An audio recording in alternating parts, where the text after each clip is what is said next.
Olá, amigos, estamos começando mais um programa Transição. Hoje nós vamos falar da série psicológica de Joana de Ângelis, buscando compreender o comportamento humano à luz do espiritismo e da psicologia. E o nosso convidado é Divaldo Pereira Franco. Divaldo, bem-vindo ao programa. Muito obrigado. Divaldo, qual a intenção de Joana de Ângelis, qual o objetivo em escrever a série psicológica? Quando eu comecei a psicografar esses livros, confesso que não tinha a menor ideia. Eles começaram suavemente, causando uma grande surpresa, porque, em verdade, eu nunca havia lido nada especificamente sobre psicologia. A partir do quarto livro, o espírito Joana de Ângelis disse-me que pretendia estabelecer umas pontes entre a psicologia espírita e, particularmente, a psicologia junguiana, considerando-se a psicologia transpessoal da década de 70, que trouxe a presença da imortalidade da alma, das obsessões, da divindade, dos fenômenos mediúnicos. O Espiritismo havia encontrado lugar dentro das doutrinas psicológicas. Ela então pretendia fazer uma ponte, mostrando quanto Allan Kardec fora um psicólogo, apesar de não ter o título acadêmico. Na sua postura de pedagogo e de notável filólogo, ele também abarcava essa percepção da criatura humana.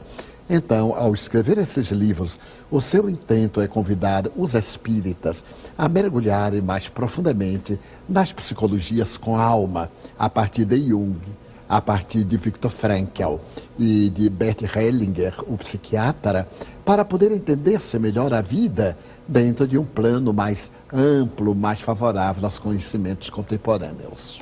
A psicologia espírita se diferencia da psicologia transpessoal? Não. Em realidade, não. Poderíamos dizer que quando o Dr. Abraham Maslow e a sua equipe da Universidade de Israel construíram a psicologia transpessoal, eles ignoram completamente o espiritismo e, naquela época, tinham total desconhecimento da doutrina. O que é fascinante é que este método da psicologia transpessoal, o quarta força, tem os mesmos postulados científicos do espiritismo, a crença na reencarnação, a crença na comunicabilidade dos espíritos, a crença em Deus, portanto, na imortalidade da alma.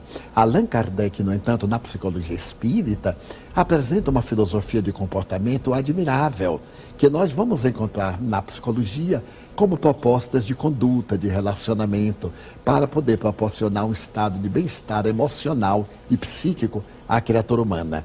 Mas o espiritismo ainda vai um pouco mais além, permito-me este raciocínio, por causa da sua ética moral de consequências religiosas, apresentar-nos essa proposta que está no Evangelho, hoje de grande atualidade, porque vivemos o período de evangelioterapia, amor-terapia, como solução para os magnos problemas da criatura humana. A respeito da formação da personalidade humana, a psicologia diz que o indivíduo é influenciado pela genética, pela família e pela sociedade.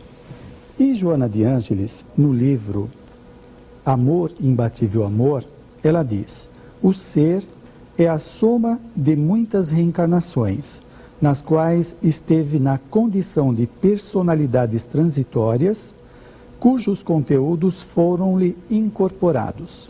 Então quer dizer que o indivíduo, quando se forma, ele recebe a influência das personalidades anteriores. Exatamente. Note a coincidência entre aspas. Se a sua personalidade é o fruto genético, ele traz uma anterioridade. Essa anterioridade que a psicologia não reconhece são as reencarnações. Para poder encontrar nos genes e cromossomas as condições hábeis para imprimir aquilo que é necessário ao indivíduo para poder evoluir. Porque como nós somos os plasmadores do nosso destino, será através desse perispírito moldando o espermatozoide que vai fecundar o óvulo, no momento do zigoto, que ele vai imprimir a nossa personalidade atual, como consequência daquelas experiências que nos dão somatório. E se olharmos do ponto de vista junguiano, vamos verificar que a ânima e o ânimos já estão embutidos aí por vivências anteriores, em que muitas vezes haverá uma predominância do ânimos na mulher e do ânima no homem, como fruto daquelas experiências transatas. Algumas escolas psicológicas consideram os traumas infantis como oriundos das relações parentais inamistosas. Pegando um gancho desta colocação de Joana de Ângeles, que o ser é a soma de muitas reencarnações, um conflito que uma criança apresente por conta dos relacionamentos inamistosos, isto não é derivado das suas fragilidades, suscetibilidade que traz de encarnações passadas? Sim. Qual é a cota de responsabilidade dos pais e qual é a da própria pessoa que traz esta fragilidade? Os espíritos reencarnam nos meios que eles são próprios para evoluir. Os pais de hoje talvez tenham sido aqueles responsáveis pelos distúrbios que o espírito apresenta hoje como conflitos infantis. Então, de alguma forma, eles foram inamistosos. E ao receberem os filhos, ao invés do tratamento da afetividade, muitas vezes dão da superproteção, ou da indiferença, da negligência, criando esses atritos que vão marcar profundamente o futuro cidadão com essas heranças desagradáveis que se levam da infância. Daí dizer-se muitas vezes que o criminoso da rua é a criança que foi maltratada em casa. Isso. Mas ela foi maltratada em casa por quem? Por antigos inimigos, por aqueles a quem prejudicou. E ao nascer na condição de filho, era para que este amor da consanguinidade superasse aquela animosidade de natureza espiritual, o que não foi conseguido nem pelos pais, muito menos pelo filho, impondo-se talvez a necessidade de uma outra reencarnação expiatória, para nesta condição de cárcere superar as dificuldades e vencer esses impositivos negativos. Podemos considerar que não existe vítimas, então? Sem dúvida. Aliás, Joana de Ângeles propõe algo que me parece muito interessante. Ela diz, por exemplo, que nós deveríamos substituir 3 palavras do nosso dicionário tradicional. Por exemplo, pecado. O pecado que marca tanto a criatura, a culpa que está embutida em nós, como sendo esse transtorno de conduta que nos leva a muita infelicidade, a consciência de culpa. E, ao mesmo tempo, esse terceiro requisito, nós deveríamos todos eles substituir como responsabilidade. Eu sou responsável, não sou culpado. Eu sou responsável, não sou pecador. Uma consciência de responsabilidade para poder nos situar bem dentro do plano da vida. E nós podermos evoluir sem a condição de vítima e de algoz. Nós somos experimentos do laboratório da vida. Quando eu ofendo alguém, eu desarticulo a lei de equilíbrio e não o indivíduo. Por isso que se impõe a necessidade do perdão. Quem perdoa é que é feliz. O indivíduo perdoado não está isento da responsabilidade do ato praticado. Somente que aquele que foi a vítima, entre aspas, não lhe vai cobrar nada, está muito bem. Mas quem desrespeitou a lei deve reajustá-la. Então não existe uma vítima, porque seria uma pessoa injustiçada. E pelos códigos divinos ninguém é injustiçado. Quando nasce em nós a responsabilidade do discernimento, as nossas ações geram reações equivalentes. Por isso Kardec foi de uma felicidade ímpar. Ele não elegeu a palavra karma, que já era conhecida, porque o karma é um impositivo. Ele elegeu a lei de física. Todo efeito vem de uma causa, logo, todo efeito inteligente vem de uma causa inteligente, proporcionando ao indivíduo a reabilitação sem culpa e sem vitimismo. Quando você falou do perdão, o indivíduo que se sente perturbado, ele tem uma visão distorcida da vida, da realidade. O estado cognitivo dele, as emoções perturbadas, será que vai lhe permitir o perdão, já que ele já tem um estado confuso mentalmente para fazer uma avaliação do ato? Não, ele não terá facilidade para perdoar porque ele não tem o discernimento. Ele pode agasalhar até a mágoa, uma mágoa que se vai transformar em ressentimento. Mas pelo fato de estar cognitivamente em desequilíbrio, também esse ressentimento não é lógico. Ele parte muitas vezes para a alucinação, para o desejo de vingança ou até para o esquecimento, tomando uma atitude narcisista e deixando para lá, sem a menor importância por aquele que o ofendeu, como quem diz, nada, ele é inferior, pode ofender, pode fazer o que quiser comigo. E mantém-se numa atitude de distância, não gerando processos de resgate para si mesmo nem para o outro. A respeito dos conflitos psicológicos, nós muitas vezes buscamos as causas nos nossos comportamentos, nos relacionamentos interpessoais, problemas econômicos, sociais, familiares. Joana de Ângeles, no livro Amor, Imbatível Amor, ela considera: os conflitos são heranças de experiências fracassadas, mal vividas, deixadas pelo caminho por falta de conhecimento e de emoção, que se vão adquirindo etapa a etapa no processo dos renascimentos do espírito. Então, quando o indivíduo ele se afeta por coisas do seu cotidiano, existe dentro dele uma disposição que ele traz do passado que facilita esses conflitos. É a vulnerabilidade. Seria a consciência de culpa. Seria uma tomada que o plugue da atualidade une para produzir a reação. Porque muitos outros de nós não sentimos absolutamente nada quando alguém toma certas atitudes.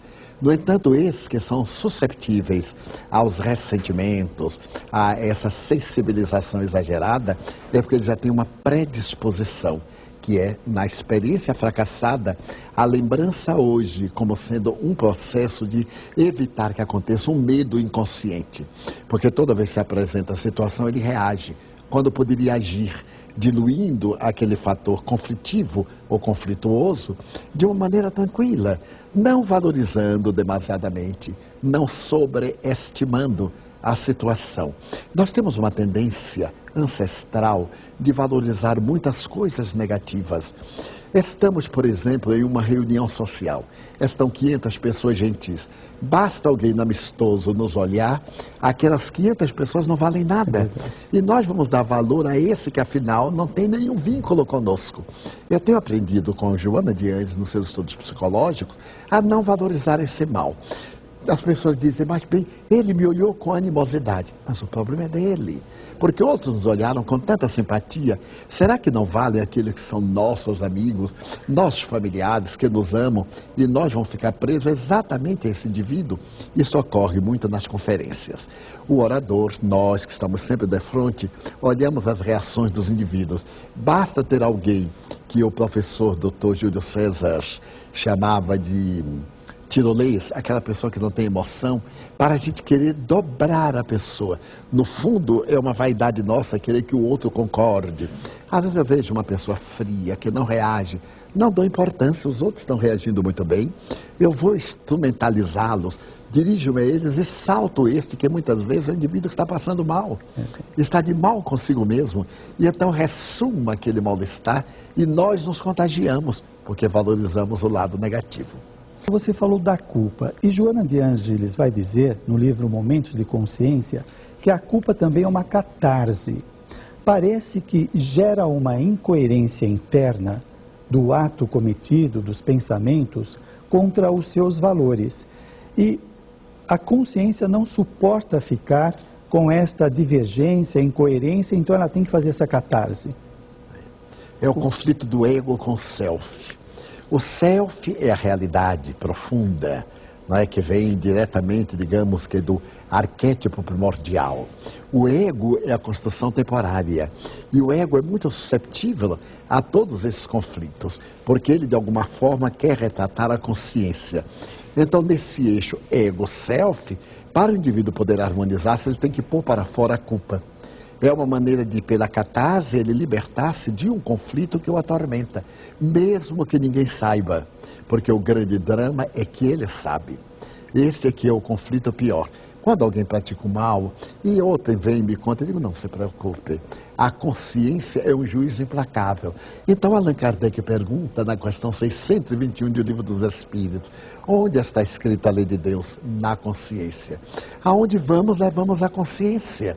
Se nós estamos inocentes por alguma coisa, não nos preocupemos com mau julgamento, porque aquele que está sendo o julgador, o arbitrário, o perseguidor, ele tem culpa e ele vai jogar para fora, ou então ele se desequilibra. É um estímulo para que ele abandone o estágio atual e mude de patamar. Se ele não tiver esse conflito, ele está satisfeito com o próprio estágio de não desenvolvimento dos valores éticos. No momento em que ele se dá conta, que nós diríamos na linguagem como quando ele cai em si, logo a culpa diz, você está errado. E ele, ao cair em si, já está no próximo degrau, ele vai reabilitar-se. Santo Agostinho costumava dizer, primeiro é necessário cair em si, para depois pedir desculpa aos outros. Enquanto não tem esse insight, essa iluminação, o indivíduo persevera naquele estado de culpa inconsciente. Então ele se acha perturbado, se acha perseguido, se acha injustiçado. É a culpa que se está formando dentro dele até ele cair em si e ter outra realidade. Bem, o nosso tempo passou muito rápido, nós vamos para um breve intervalo e já voltamos. Franco, a respeito da série psicológica de Joana de Ângeles. Divaldo, algo que tem afligido muitas pessoas são as fobias. São alguns medos irracionais que as pessoas buscam explicações ou os acontecimentos que desencadearam e nem sempre conseguem chegar nas causas. E Joana de Ângeles dá uma explicação muito profunda quando ela diz, no livro Vida, Desafios e Soluções, nos quadros fóbicos, podemos encontrar espíritos que conduzem, no íntimo, pavores que sobreviveram ao fenômeno biológico da reencarnação, cicatrizes do mundo espiritual inferior, por onde transitaram.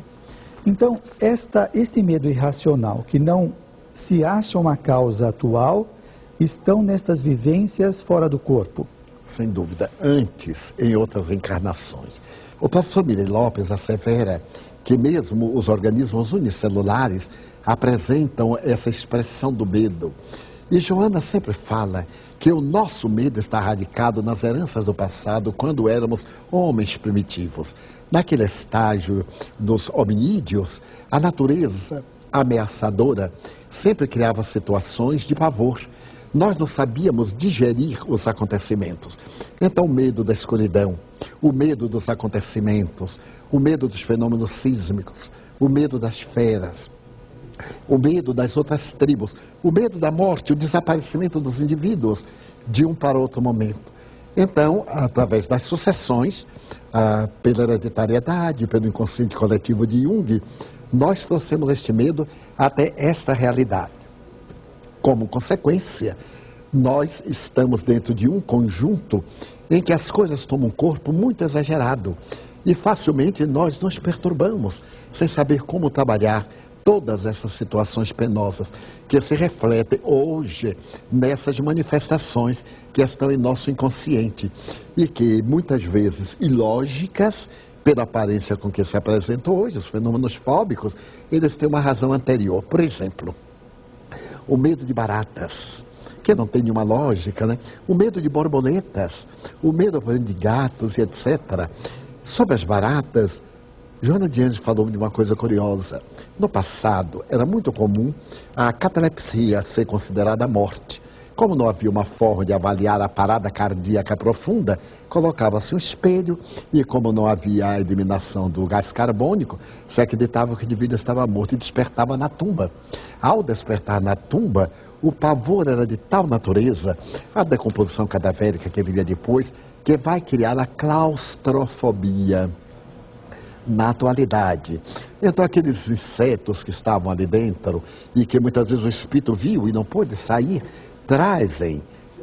o espírito traz no seu inconsciente aquelas marcas, as cicatrizes, que agora qualquer coisa desencadeia aquela lembrança que está no inconsciente profundo e não sabe decodificar. Realmente, para podermos entender esses estados fóbicos, temos que recorrer à reencarnação.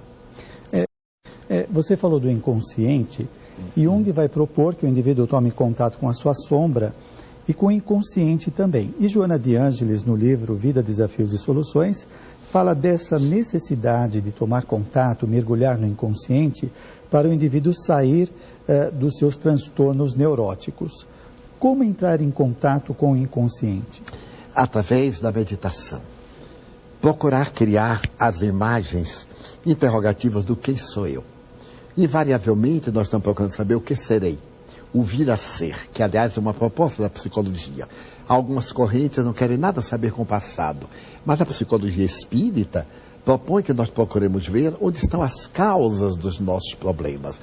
Se nós procurarmos silenciar o ego por algum instante, logo abrem-se as comportas do nosso perispírito, onde estão arquivadas as imagens do inconsciente atual, do inconsciente passado, do inconsciente coletivo, e nós nos daremos conta das sombras que lá dentro se encontram afligindo-nos hoje.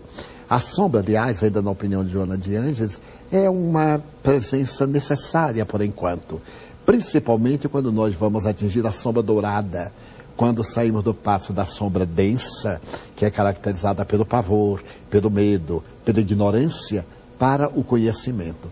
Então, fazer uma viagem na direção do inconsciente é autodescobrir-se. É aquela questão do conhece-te a ti mesmo. Divaldo, Joana de Ângeles vai propor também no livro Despertar do Espírito algo muito interessante que na psicologia a gente não encontra muita informação a respeito. Ela diz: é compreensível que o inconsciente continue predominando no ser até quando seja ultrapassado pela consciência, cuja culminância será no após a aquisição da autoconsciência. Aliás, no livro Nosso Lar, a Laura e o esposo dela, eles tiveram acesso a 300 anos de memória integral. Seria justamente para tomar contato com esse inconsciente e torná-lo consciente. Exatamente. Porque à medida que eles retrocederam, eles identificaram as falhas que, graças à sua vida de abnegação nos últimos anos, podem ser transformadas em conquistas, de tal maneira que já naquela época programavam a futura reencarnação.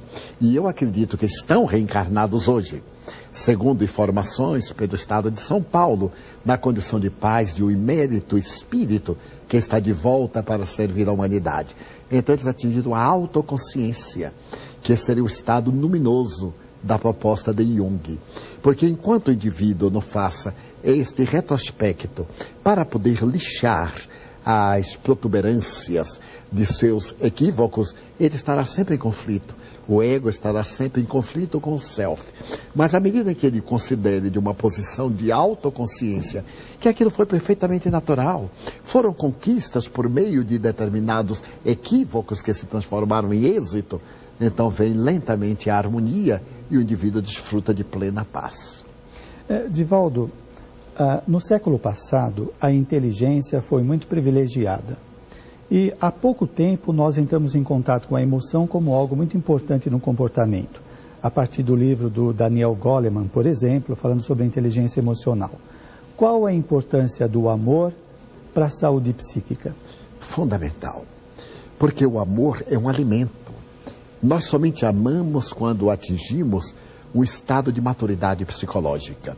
Saímos do egocentrismo para o egotismo, para o egoísmo, para a solidariedade.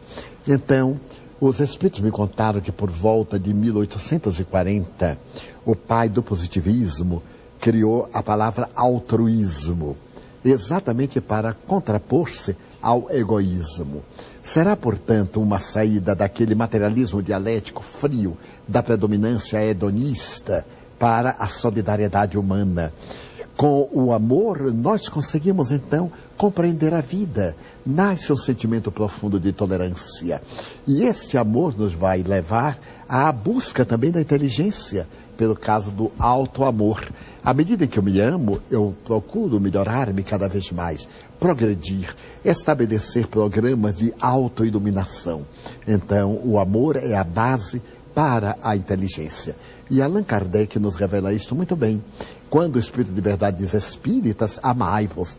Este é o primeiro mandamento. E logo depois, instruí-vos como um complemento ao sentimento de amor.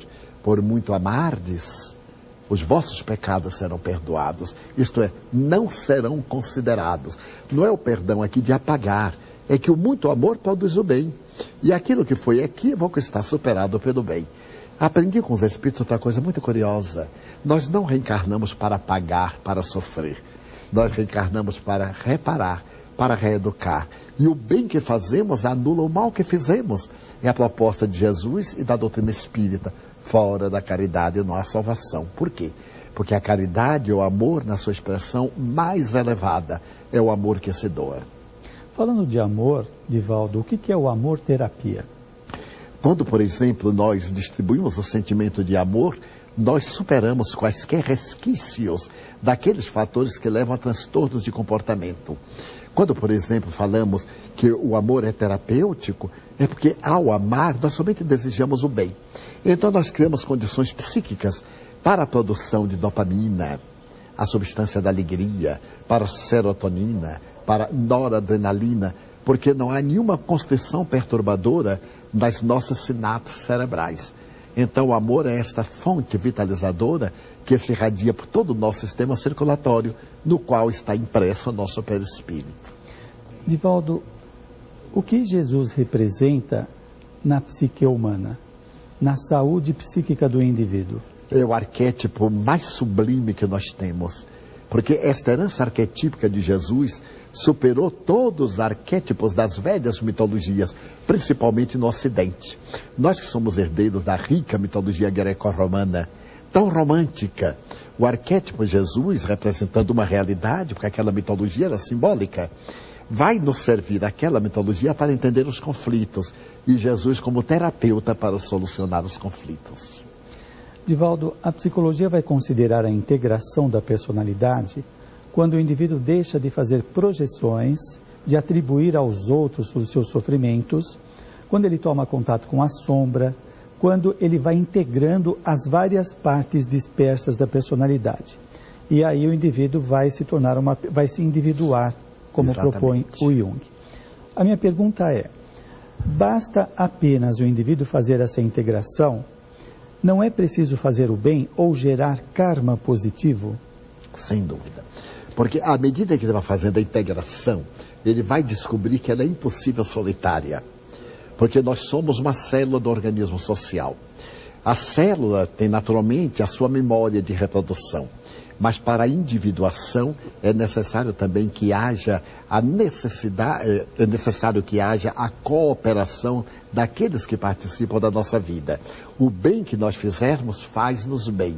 E este bem que nos faz bem nos leva à individuação, à autoiluminação. Bem, Divaldo, o nosso tempo passou muito rápido, foi uma alegria ter você conosco. Agora gostaria das suas considerações finais. É necessário que o indivíduo trabalhe para poder encontrar a solução para os seus conflitos. E uma das primeiras questões a ter em mente é não transferir para os outros a culpa. Normalmente os outros são culpados dos nossos equívocos. E esta é uma maneira lamentável de transferência. No momento em que assumirmos a responsabilidade pelos nossos erros, eles diminuem de intensidade. E se nós buscarmos na prece a diretriz da iluminação, claro que esses erros se transformam em experiências. E as experiências se consolidam em atos de realização iluminativas para nós mesmos. Divaldo, obrigado. Muito obrigado, Max. Muito bem, chegamos ao fim do programa. Transição, foi uma alegria estar com você e nos encontramos numa próxima vez.